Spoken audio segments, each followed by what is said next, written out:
Hey there, CQ from DavidSW.com here with the Patek Philippe 5822p Cubitus. Look at this amazing watch. So happy we're able to bring this watch to you today. This is the first one that I'm going to get some extended time with. So I said, let me pull the cameras out and let's do a review of this beautiful watch.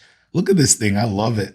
Let's just get down to it. So 45 millimeter platinum case here. You have a big date. You have a moon phase. You have a date, and then you have a sub-seconds there at right between 4 and 5 o'clock. 9.6 millimeters thick. And that was a big concern when these first came out. How thick will these watches be, being that it is a square watch and it's 45 millimeters. So that's a little bit bigger. I definitely don't think it's for every wrist out there, but if you enjoy a bigger watch and you have, I think, over 6.5 inches, you could wear this. And if you're like me, 7.5 inches in circumference and above, I think this is a really, really great piece to check out. So yeah, I love this watch. You know, let's just get down to the brass tacks. I don't mind a shaped watch, so I don't mind a square watch. I love the Nautilus. I love the 5711. So this gives you a lot of that DNA and a lot of that aesthetics as well. And I'm a big fan of platinum. I'm a big fan of blue. So there's a lot for me to love in this watch. And I do enjoy a bigger watch as well. So this kind of hits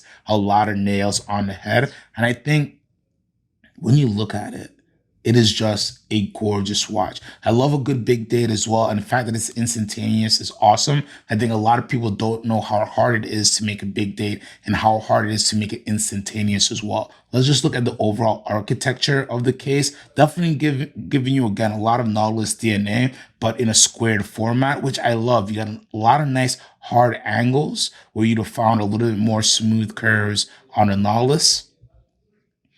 And I think it works super well. The airs, you could say, are nice and pronounced here because of the square case. And I think that deep blue just works with the platinum case really, really well.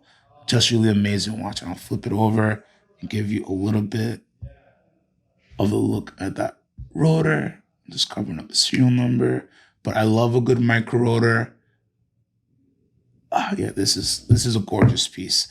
Oh man, I think this is a watch for people who enjoy Patek, who are looking for a nice sports piece, who want something a little bit different than a Nautilus. Maybe they love a Nautilus, they have one or two in the collection already, and you want something a little bit different. I think this hits the nail on the head. As you can see in the current format on this fabric strap, this is a super casual piece. So this is something I would not be afraid to have for a daily wear piece or something that's in my rotation to be worn on a very regular basis. Even though it's platinum, you really can't tell. It's a if you know type of watch, nothing overpowering, or, you know, it doesn't scream when it comes in the room. It shouts a little bit just because these are so new, but after they're out for a little bit, I think these will be accepted really, really well and just blend in awesomely. Yeah, really, really beautiful piece. All right, so that's it. This is the Patek Philippe 5822p. I'm CQ the Watch Guy. To see this and many more watches, make sure you check out DavidSW.com.